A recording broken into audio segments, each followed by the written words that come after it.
തമിഴ്നാട് തെരഞ്ഞെടുപ്പിൽ എന്ത് സംഭവിക്കും? സ്റ്റാലിൻ ഒരു തുടർ ഭരണം കിട്ടുമോ? അതോ ADMK BJP സഖ്യം അധികാരത്തിൽ വരുമോ? അതോ നമ്മുടെ വിജയ് TVK നിർണായകമായ നേട്ടമുണ്ടാക്കുമോ? ഇതാണ് ഒരു പ്രധാനപ്പെട്ട ഒരു ചോദ്യം. ഇതിനകത്ത് തന്നെ TVKയുടെ ഒരു സാന്നിധ്യം തമിഴ്നാട്ടിലെ ഭരണവിരുദ്ധ വികാരത്തെ എങ്ങനെയാണ് പ്രതികൂലമായിട്ടാണോ ബാധിക്കുക? TVK വന്നതിന്റെ നേട്ടം ADMK-ക്കാണോ അതോ DMK-ക്കാണോ? ആരുടെ വോട്ടാണ് TVK കൂടുതൽ പിടിക്കുന്നത്? ഇതൊക്കെ ആയിരിക്കും ഒരുപക്ഷെ തെരഞ്ഞെടുപ്പ് ഫലത്തെ സ്വാധീനിക്കുന്നത്. സാധാരണഗതിയിൽ കേരളത്തെ പോലെ തന്നെ ഒരു ഭരിക്കുന്ന പാർട്ടി തോൽക്കുകയും പ്രതിപക്ഷം ജയിക്കുകയും ചെയ്യുന്ന ഒരു പൊതുവെയുള്ള തെരഞ്ഞെടുപ്പാണ് തമിഴ്നാട് നടക്കാറുള്ളത്. അങ്ങനെ നോക്കുമ്പോൾ സാധാരണഗതിയിൽ എന്താണ് സംഭവിക്കേണ്ടത്? സ്റ്റാലിൻ പുറത്തേക്ക് പോകണം, പകരം DMK BJP സഖ്യം അധികാരത്തിൽ വരണം. അതിനുള്ള സാധ്യതയുണ്ട്. കാരണം യുവാക്കളുടെ ഇടയിൽ നല്ലൊരു സ്വാധീനമാണ് TVK ഉണ്ടാക്കിയിരിക്കുന്നത് എന്നാണ് റിപ്പോർട്ട്. അത് ഒരു പക്ഷേ നമുക്ക് വേണമെങ്കിൽ പൂർണ്ണമായും തമിഴ്നാടിന്റെ എല്ലാ ഭാഗത്തും ഇല്ലെങ്കിലും അയാൾ നല്ലൊരു ശതമാനം വോട്ട്, 18% വരെ വോട്ട് പിടിക്കും എന്നാണ് പറയുന്നത്. അപ്പൊ ഈ 18% വോട്ട് എങ്ങനെയാണ് സീറ്റായി കൺവേർട്ട് ചെയ്യപ്പെടുക? അദ്ദേഹം ജയിക്കുകയാണെങ്കിൽ, അതായത് കുറച്ച് സീറ്റുകൾ ജയിക്കുകയും ADMK-ക്ക് ജയിക്കാൻ ആവശ്യമായ ഭൂരിപക്ഷം പൂർണ്ണമായിട്ടില്ലെങ്കിൽ TVK-യുടെ സഹായം തേടുന്നു. ഇങ്ങനത്തെ ഒരുപാട് ചോദ്യങ്ങൾ ഉയരുന്നുണ്ട്. തമിഴ്നാട്ടിലെ പരമ്പരാഗതമായി കേരളം പോലെ തന്നെ ഒരു ബൈപോളർ പൊളിറ്റിക്സ് ആണ് അവിടെ നിലനിന്നിരുന്നത്. 91 ശേഷമുള്ള എല്ലാ തെരഞ്ഞെടുപ്പിലും മാറി മാറി ഗവൺമെന്റുകൾ അധികാരത്തിൽ വരും, കേരളം പോലെ തന്നെയാണ്. പക്ഷെ 2016 ജയലളിത ആദ്യമായിട്ട് തുടർ ഭരണം ലഭിച്ചു. കേരളത്തിൽ 2021 സംഭവിച്ചത് അത് കോവിഡുമായിട്ടുള്ള വിഷയമാണ് കേരളത്തിലാണെങ്കിൽ. അപ്പൊ ഈ ഒരു പശ്ചാത്തലത്തിൽ എപ്പോഴും അവിടെ ഒരു നെഗറ്റീവ് വോട്ടിലാണ് ഗവൺമെന്റ് വരിക. നമ്മൾ രാഷ്ട്രീയ പാർട്ടികളുടെ ശക്തി നമ്മൾ നോക്കുകയാണെങ്കിൽ ദേശീയ രാഷ്ട്രീയ പാർട്ടികളൊന്നും തമിഴ്നാട്ടിൽ വലിയ റോള് വഹിക്കില്ല. അപ്പം MG രാമചന്ദ്രൻ ADMK 77 ലോഞ്ച് ചെയ്ത് ഇലക്ഷനിൽ വരുമ്പോഴും അദ്ദേഹം കോൺഗ്രസുമായിട്ടൊരു അലയൻസ് ഉണ്ടാക്കിയിരുന്നു. പക്ഷെ അധികാരത്തിൽ ഒരിക്കലും കോൺഗ്രസിന് ഷെയർ കൊടുത്തിരുന്നില്ല. പിന്നീട് തമിഴ് സീറ്റിൽ പക്ഷെ പിന്നീട് DMK-യും 67 മുതൽ അവിടെ അധികാരത്തിൽ ഇരിക്കുമ്പോഴും ഘടകകക്ഷികൾക്കാർക്കും സീറ്റ് ഷെയർ ചെയ്തിരുന്നില്ല, അധികാരം ഷെയർ ചെയ്തിരുന്നില്ല. അപ്പൊ അങ്ങനെ ഒരു 2 രാഷ്ട്രീയ പാർട്ടികൾ നയിക്കുന്ന മുന്നണിയാണ് അവിടെ മുമ്പോട്ട് പോയിരുന്നത്. അപ്പൊ അതുകൊണ്ട് കഴിഞ്ഞ തെരഞ്ഞെടുപ്പുകളിലൊക്കെ വളരെ ഈ ബൈപോളർ പൊളിറ്റിക്സ് ആയിട്ട് വളരെ എളുപ്പത്തിൽ നമുക്ക് അനാലിസിസ് നടത്താൻ കഴിയുന്നു. ഈ തെരഞ്ഞെടുപ്പിന്റെ ഒരു പ്രത്യേകത, DMK ഒരു ഭാഗത്ത്, അതായത് 12 പാർട്ടികൾ, നമ്മുടെ ഇന്ത്യ അലയൻസ്, ദേശീയ തലത്തിലെ ഇന്ത്യ അലയൻസിലെ എല്ലാ പാർട്ടികളും ഒന്നിക്കുന്ന ഏക സംസ്ഥാനമാണ് തമിഴ്നാട്. അതായത് ഇടതുപക്ഷ പാർട്ടികൾ, മുസ്ലിം ലീഗ്, SDPI, കോൺഗ്രസ് തുടങ്ങിയിട്ടുള്ള ഏതെല്ലാം പാർട്ടികളുണ്ടോ 1 ഡസൻ പാർട്ടികൾ, കമ്മ്യൂണിസ്റ്റ് പാർട്ടികളെല്ലാം കൂടെ ചേർത്തിട്ടാണ് അവിടെ DMK മത്സരിക്കുന്നത്. ADMK സംഘടനാപരമായിട്ട് DMK-ക്കാളും കഴിഞ്ഞ ഒരു 5 തെരഞ്ഞെടുപ്പിന്റെ കണക്ക് നമ്മൾ നോക്കുമ്പോഴും ADMK-ക്കാണ് കൂടുതൽ ശക്തമായ സ്റ്റേബിൾ വോട്ട് ബാങ്ക് ഉള്ളത്. പക്ഷെ മുന്നണി ബന്ധങ്ങളുടെ അടിസ്ഥാനത്തിൽ ഭരണത്തിലും മാറ്റങ്ങൾ വരുമ്പോഴും, ഇപ്പൊ ഉദാഹരണത്തിന് 2016 ജയലളിത തുടർ ഭരണം നേടുന്നത് തന്നെ ADMK ശക്തമായ അന്ന് ഇടതുപക്ഷത്തെ കൂടെ ഉൾക്കൊള്ളിച്ചുകൊണ്ടുള്ള ഒരു മുന്നണി സംവിധാനം ഉണ്ടാക്കിയ ഒരു പശ്ചാത്തലത്തിലും കൂടെയാണ്. അപ്പൊ ആ തരത്തിൽ നമ്മൾ നോക്കുമ്പോൾ ഈ തെരഞ്ഞെടുപ്പിൽ DMK-ക്ക് എതിരായ ഒരുപാട് ഘടകങ്ങളുണ്ട്.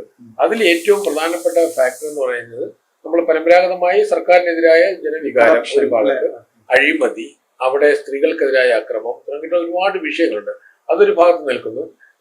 ADMK BJP സഖ്യം ഇന്ന് കുറച്ചുകൂടി സുശക്തമായ രീതിയിൽ കേന്ദ്ര സർക്കാരിന്, വിശേഷിച്ച് അമിത്ഷായെ പോലെയുള്ള BJP നേതാക്കളുടെ ഒരു ഡയറക്ഷനിൽ വളരെ വ്യക്തമായ കാഴ്ചപ്പാടോടെ ശക്തമായി മുന്നിലുണ്ട്. മറ്റൊന്ന് വിജയ്യുടെ TVK-യുടെ രംഗപ്രവേശമാണ്. ആക്ച്വലി TVK വിജയുടെ പാർട്ടി ആരുടെ വോട്ടാണ് ചോർത്തുന്നത്? അതായത് അദ്ദേഹം ചെറുപ്പക്കാരുടെ വോട്ട് പിടിക്കും എന്നുള്ളത് ഉറപ്പാണ്. അതുകൊണ്ട് തന്നെ അത് മൈനോറിറ്റികളിൽ നിന്നുള്ള വോട്ട് പിടിക്കുകയോ അല്ല DMK-ക്ക് കിട്ടിക്കൊണ്ടിരിക്കുന്ന വോട്ടുകളാണോ പിടിക്കുന്നത്, അല്ല ADMK-ക്ക് കിട്ടിക്കൊണ്ടിരിക്കുന്ന വോട്ടുകളാണോ പിടിക്കുന്നത്? ഇരുഭാഗത്തിന്റെയും വോട്ട് പിടിക്കുകയാണെങ്കിൽ ആരുടെ വോട്ടായിരിക്കും അധികം പിടിക്കുന്നത്? അതൊരു ചോദ്യമാണ്. അതെ, ഇതിന് ഒരു ചെറിയ ചരിത്രം കൂടെ പറയാം. അതായത് തമിഴ്നാട്ടില് ഒരുപാട് ഒരുപാട് സിനിമക്കാർ രാഷ്ട്രീയത്തിലേക്ക് കടന്നു വന്നിട്ടുണ്ട്. അതിൽ MG രാമചന്ദ്രനാണ് വിജയകരമായി മുന്നേറിയത്. കാരണം 77 അദ്ദേഹം ആദ്യമായിട്ട് ഇലക്ഷനെ അഭിമുഖീകരിക്കുമ്പോൾ കോൺഗ്രസുമായിട്ടുള്ള സഹകരണ അലയൻസ് അദ്ദേഹത്തിന് ഗുണം ചെയ്തു. പിന്നീട് തമിഴ്നാട്ടിൽ അതുപോലെ ലോഞ്ച് ചെയ്ത 2006 MDMK, അപ്പം വിജയകാന്തിന്റെ പാർട്ടി. വിജയകാന്തും ഒരു പരിധിവരെ ആദ്യം 23 സീറ്റ് നേടി, പിന്നെ 2011 29 സീറ്റ് നേടിയിട്ട് പ്രധാന പ്രതിപക്ഷമായി. DMK അവിടെ 23 സീറ്റ് നേടി രണ്ടാമത്തെ കക്ഷിയെ, പ്രതിപക്ഷത്തെ രണ്ടാമത്തെ കക്ഷിയെ 2011. അപ്പോൾ പിന്നീട് വിജയകാന്ത് മരിച്ചതിന് ശേഷം ആ പാർട്ടി DMKയുടെ കൂടെയാണ്. പിന്നീട് അതുപോലെ 2021 അവിടെ ശക്തമായി മുന്നേറിയ ജനകീയനായ ഒരു സിനിമാ നടനാണ് കമലഹാസൻ. അപ്പോൾ കമലഹാസന്റെ വോട്ട് ഷെയർ നോട്ടയ്ക്ക് തുല്യമായിട്ടുള്ള ഒന്നായിരുന്നു. കമലഹാസൻ മത്സരിച്ച മണ്ഡലത്തിൽ പോലും 4ാം സ്ഥാനത്ത്. DMK, ADMK, BJP കഴിഞ്ഞു, BJP ആണ് അവിടെ വിജയിച്ചത്. 4ാം സ്ഥാനത്തേക്ക് അദ്ദേഹം മാറി. അപ്പൊ ആ തരത്തില് സിനിമാ താരങ്ങളൊക്കെ രാഷ്ട്രീയത്തിൽ ഇറങ്ങിയത് കൊണ്ട് തമിഴ്നാട്ടിൽ വിജയം ഗ്യാരണ്ടീഡ് എന്നില്ല. പക്ഷേ വിജയ്ക്ക് കുറച്ചുകൂടി ജനപിന്തുണ, വിശേഷിച്ചും ഈ യങ്സ്റ്റേഴ്സില് നമ്മൾ പറയുന്നത് ജെൻസി വോട്ടേഴ്സിൽ അദ്ദേഹത്തിന്റെ സപ്പോർട്ട് ഉണ്ടാവും. വിജയ് ഒരു വോട്ട് കട്ടറായിട്ട് ഈ തെരഞ്ഞെടുപ്പിൽ പ്രവർത്തിക്കും. 233 മണ്ഡലങ്ങൾ, ഒരു സ്വതന്ത്ര സ്ഥാനാർത്ഥിയായിട്ട് 34 മണ്ഡലങ്ങളിലാണ് TVK മത്സരിക്കുന്നത്. അപ്പം അവരുടെ ഒരു പ്രശ്നം എന്ന് പറയുന്നത് എല്ലാ മണ്ഡലങ്ങളിലും ഒരു രാഷ്ട്രീയമായ ഒരു അനാലിസിസ് നടത്താതെ എല്ലാ മണ്ഡലങ്ങളിലും എല്ലാ മുന്നണികൾക്കെതിരായിട്ട് മത്സരിക്കുകയാണ്. അതിനാവശ്യമായ ഗ്രാസ് റൂട്ട് തലത്തിലുള്ള വർക്ക് അവർക്ക് എല്ലാ മേഖലകളിലും ഇല്ല. DMKക്കും ADMKക്കും ഉള്ളതുപോലെയുള്ള ഗ്രാസ് റൂട്ട് പ്രവർത്തനവും അവർക്കില്ല. പക്ഷേ അദ്ദേഹത്തിന്റെ ഫാൻസ് അസോസിയേഷനിലൂടെ വിശേഷിച്ചും ചെന്നൈ ബെൽറ്റില്, നോർത്തേൺ തമിഴ്നാട്ടിലൊക്കെ വലിയ മുന്നേറ്റം ഉണ്ടാവും. അത് സീറ്റ് കൺവേർട്ട് ചെയ്യുമ്പോൾ എത്രമാത്രം സീറ്റിലേക്ക് വരും എന്നുള്ള സംശയമാണ്. ഞാൻ മനസ്സിലാക്കുന്ന പല സമയങ്ങളും 10-നും 15-നും ഇടയിൽ അല്ലെങ്കിൽ 17-നും ഇടയിലുള്ള ഒരു വോട്ട് ചിലപ്പോൾ അദ്ദേഹം നേടിയേക്കാം. അതിനപ്പുറം കൂടുതൽ പോകുമെന്ന് എനിക്ക് തോന്നുന്നു. വൈഡ് സ്പ്രെഡ് ആയിട്ട് കിടക്കാതെ ചില പ്രത്യേക പ്രദേശങ്ങളിൽ മാത്രമാണ്. അല്ല, അദ്ദേഹത്തിന്റെ വോട്ട് എല്ലാ മേഖലയിലും ഉണ്ടാവും. പക്ഷെ അദ്ദേഹത്തിന്റെ സ്ഥാനാർത്ഥികളുടെ പലരും പുതുമുഖങ്ങളാണ്. അപ്പൊ നമ്മൾ തിരഞ്ഞെടുപ്പിൽ ചില പ്രത്യേകതയുണ്ട്. കാരണം നമ്മുടെ സ്ഥാനാർത്ഥികൾ നല്ലവരാണെങ്കിലും നിലവിലുള്ള MLA-മാര് ജനകീയമായി നിൽക്കുന്ന അല്ലെങ്കിൽ ജനങ്ങളുടെ പിന്തുണയോടെ നിൽക്കുന്ന MLA-മാരെയാണ് ഇയാൾ അഭിമുഖീകരിക്കുന്നത്. അത് DMKയുടെ ഉണ്ടാവാം, ADMKയുടെ ഉണ്ടാകാം. പരമ്പരാഗതമായി ജനങ്ങളുടെ ഇടയിൽ പ്രവർത്തിക്കുന്നവരാണ്. അതിനെയൊക്കെ അതിജീവിക്കാനുള്ള കരുത്ത് ഇവരുടെ സ്ഥാനാർത്ഥികളുടെ AAP ഡൽഹിയിൽ വിജയിച്ച പശ്ചാത്തലത്തിൽ ഇന്ത്യ മുഴുവൻ അവർ മത്സരിച്ചു. അപ്പൊ AAP മത്സരിച്ചത് ഇതേ വിഷയമാണ്. സ്ഥാനാർത്ഥികളെല്ലാം പുതുമുഖങ്ങളും നല്ല ആൾക്കാരായിരിക്കും. പക്ഷെ അവർക്ക് ചരിത്രപരമായി അവർ ജനങ്ങളുടെ ഇടയിൽ പ്രവർത്തിച്ചവരായിരിക്കില്ല. അപ്പം ആശയപരമായിട്ട് നല്ലത് തന്നെയായിരിക്കും. അതുപോലെ TVKയുടെ കാൻഡിഡേറ്റ് പലരും ജനങ്ങൾ, അതായത് നമ്മൾ തെരഞ്ഞെടുപ്പിൽ വിജയിക്കുന്നതിന് ഒരുപാട് മാനദണ്ഡങ്ങളുണ്ട്. അപ്പം എല്ലാ വിഭാഗം ജനങ്ങളിലേക്ക് കടന്നു ചെല്ലില്ല. പക്ഷെ സിനിമയിലെ സ്വാധീനത്തിന്റെ അടിസ്ഥാനത്തിൽ ഒരു പക്ഷേ 10-12-17% മാക്സിമം, എൻ്റെ ഒരു റീഡിങ് വിവിധ സർവേകളിലെ സീറ്റിലേക്ക് അത് പരിവർത്തനം ചെയ്യണമെന്നില്ല. കാരണം അവിടെ പല മണ്ഡലങ്ങളിലും ചതുഷ്കോണ മത്സരം നടക്കുന്നുണ്ട്, ത്രികോണ മത്സരം നടക്കുന്നുണ്ട്. ചില മണ്ഡലങ്ങളിൽ നേരിട്ടുള്ള മത്സരമാണ്. അപ്പൊ അതിന് പ്രധാനമായിട്ട് ADMK, DMK സഖ്യം പ്രധാനമായ 2 രാഷ്ട്രീയ സഖ്യങ്ങളാണ്. TVK മൂന്നാമത് ഒരു ഏക പാർട്ടിയായിട്ടും 234 മണ്ഡലങ്ങളിൽ മത്സരിക്കുന്നുണ്ട്. അതിനുശേഷം NDK എന്നൊരു പാർട്ടിയുണ്ട്. അത് കഴിഞ്ഞ 3 തെരഞ്ഞെടുപ്പുകളിൽ 2-3% നിന്ന് ഒരു 8-9% വോട്ട് വരെ നേടുകയുണ്ടായി. കഴിഞ്ഞ ലോകസഭയിൽ അവര് 35 ലക്ഷം വോട്ടുകൾ നേടിയ പാർട്ടിയാണ് NDK, നാം തമിഴർ കക്ഷി എന്ന് പറഞ്ഞത്. അത് ഒരു DMKയുടെ ആശയം തന്നെയാണ് അവർ മുന്നിൽ വെക്കുന്നത്. TVKയും പറയുന്ന ആശയപരമായി TVKയും DMKയുടെ പക്ഷത്താണ്. DMK പറയുന്ന തമിഴ് വിഷയങ്ങളും കേന്ദ്രത്തിനെതിരായ നിലപാടുകളും ഒക്കെ തന്നെയാണ് TVKയും സ്വീകരിക്കുന്നത്. അപ്പൊ ന്യൂനപക്ഷ മേഖലയിൽ DMKക്ക് കിട്ടുന്ന കുറച്ച് യങ്സ്റ്റേഴ്സിന്റെ വോട്ട് TVK വിജയുടെ പാർട്ടി കൊണ്ടുപോകും. അപ്പൊ എനിക്ക് തോന്നുന്നു വിജയുടെ പാർട്ടി ഏറ്റവും കൂടുതൽ വോട്ട് കട്ട് ചെയ്യുന്നത് DMK പക്ഷത്തായിരിക്കും.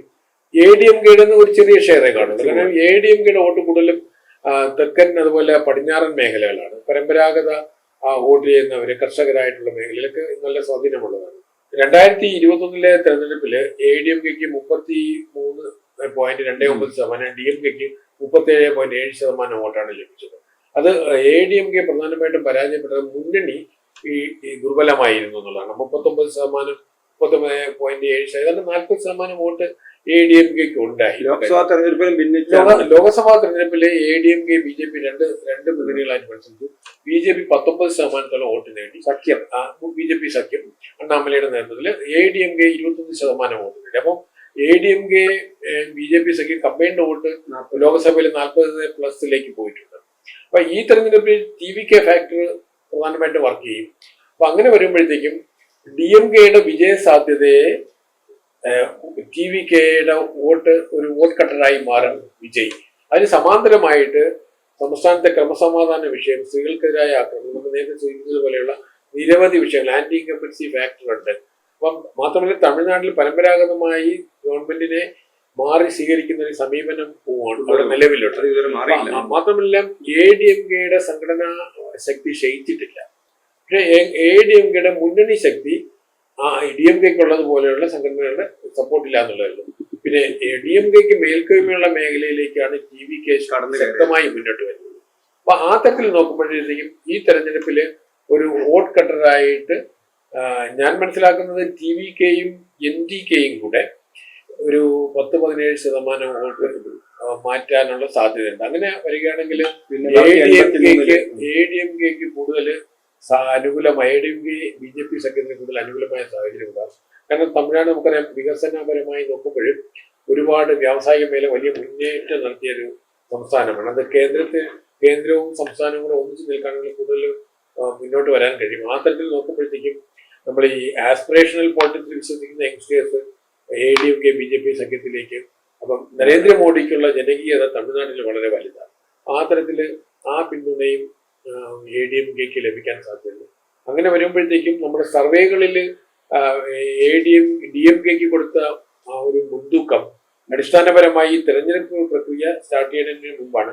മാത്രമല്ല ഇപ്പം അവിടെ ഏതാണ്ട് 68 ലക്ഷത്തോളം പേരാണ് SIRലൂടെ പുറത്തു പോയത്. SIRനെതിരെ ശക്തമായി DMK മുന്നോട്ട് വന്നു. പക്ഷെ യഥാർത്ഥ വോട്ടർമാരും പുറത്തു പോയിട്ടില്ല. പലരും മരിച്ചുപോയവരും പുറം നാടുകളിലേക്ക് സ്ഥിര താമസക്കാരായ. പക്ഷെ ഈ കള്ളവോട്ട് അങ്ങനെയുള്ള കാര്യങ്ങളൊന്നും അവിടെ നടക്കില്ല. പൊതുവെ ഈ വളരെ ശുദ്ധീകരിച്ചൊരു വോട്ടേഴ്സ് ലിസ്റ്റാണ്. ഇതില് ഈ കഴിഞ്ഞ ഈ തെരഞ്ഞെടുപ്പില് വോട്ടേഴ്സിന്റെ നമ്പർ കൂടിയിട്ടുണ്ട്. ഈ SIR നടപ്പാക്കിയതുകൊണ്ട് പെർസെൻറ്റേജ് കൂടിയ മാത്രമല്ല, വോട്ട് ചെയ്തവരെ നമ്മൾ കണക്ക് നോക്കുമ്പോഴത്തേക്കും ഈ തെരഞ്ഞെടുപ്പില് കൂടുതൽ വോട്ടേഴ്സ് പങ്കെടുത്തിട്ടുണ്ട്. അപ്പൊ ഏതാണ്ട് തെരഞ്ഞെടുപ്പിൽ 85% പോളിംഗ് നടന്ന ഒരു സംസ്ഥാനം കൂടെയാണ്. അങ്ങനെ നോക്കുമ്പോഴത്തേക്കും SIR ഫാക്ടറും DMKക്ക് എതിരായി വരാനാണ് സാധ്യത. കാരണം ADMKയുടെ ഭാഗത്ത് നിന്ന് അതിന് എതിർപ്പൊന്നും ഉണ്ടാകാത്തത് കാരണം ബെനിഫിഷ്യറി ആയിരുന്നു ഈ വോട്ടേഴ്സ് ലിസ്റ്റ്. അതും DMKക്ക് നെഗറ്റീവായി വരും. ഇപ്പം TVKയും വിജയും SIRും ഒരുപോലെ ആന്റി ഇൻകംബൻസി ഫാക്ടറും ആണ് നിലവിലുള്ള സ്റ്റാലിൻ സർക്കാരിന് എതിരായി വരുന്നത്. ഈ തെരഞ്ഞെടുപ്പിൽ തീർച്ചയായിട്ടും അതുകൊണ്ട് തന്നെ ADMK BJP സഖ്യത്തിന് ഒരു സാധ്യത വളരെ കൂടുതലാണ്.